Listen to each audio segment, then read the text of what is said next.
Hi friends, welcome to my channel my crazy food.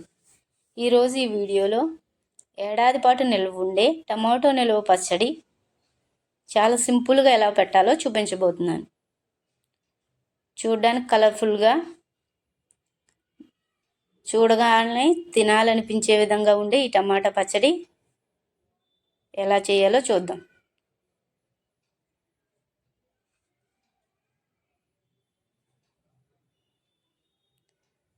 దానికోసం మొదటగా నేనైతే 3 కిలోలు టమాటాలు తీసుకున్నానండి. శుభ్రంగా వాష్ చేసుకుని పొడిగుడ్డతో తుడుచుకుని వాటిని ముక్కలుగా కట్ చేసుకుని ఒక ప్లాస్టిక్ బకెట్లో ఉప్పుతో కలిపి ఇలా 3 రోజుల పాటు ఊరబెట్టాను. అది ప్రతిరోజు చూసుకుంటూ ఒకసారి కలుపుకుంటూ ఉండాలి.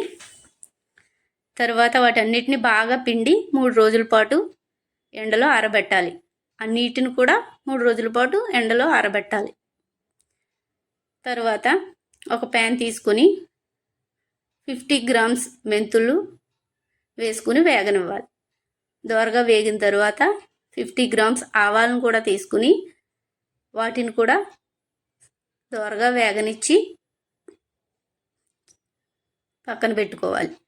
తర్వాత ముందుగా ఎండబెట్టుకున్న టమాటో ముక్కల్ని ఒక మిక్సీ జార్లో తీసుకొని వాటన్నిటిని పొడి చేసుకుని పక్కన పెట్టుకోవాలి.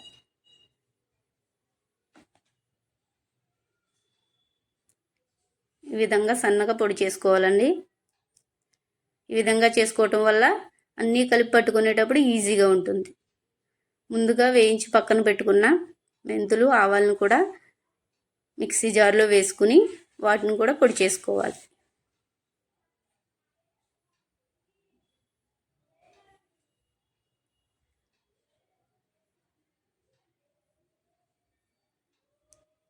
ఈ విధంగా మెత్తని పొడిగా మిక్సీ పట్టుకోవాలి.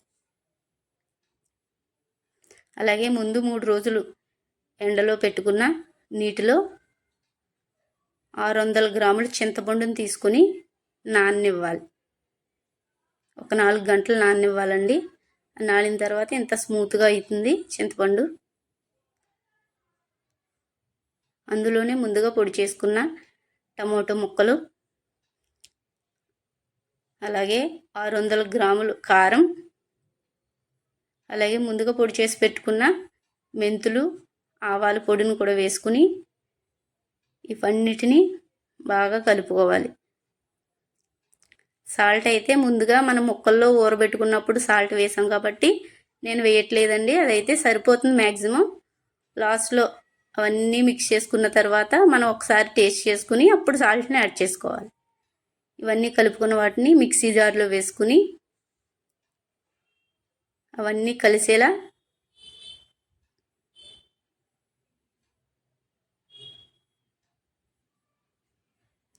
మెత్తగా మిక్సీ పట్టుకోవాలి.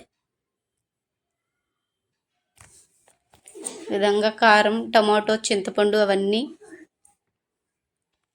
కలిసి ఈ విధంగా మెత్తగా పేస్ట్లా తయారవుతుంది.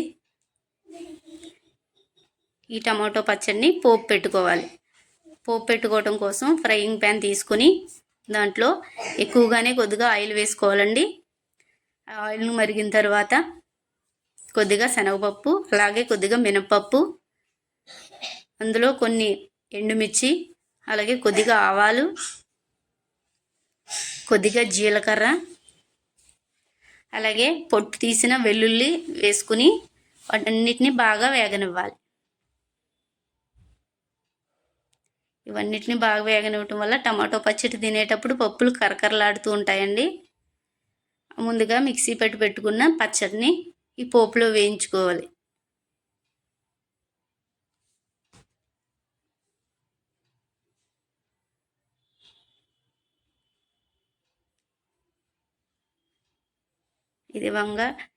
ఈ విధంగా మంచిగా ఆ నూనెలో పచ్చివాసన పోయేంత వరకు ఆ టమాటో పచ్చడిని వేయించుకోవాలి. ఇది చల్లారిన తర్వాత గ్లాస్ బౌల్స్లో కానీ అలాగే పింగాణి జార్స్లో కానీ మీరు స్టోర్ చేసుకోవచ్చండి.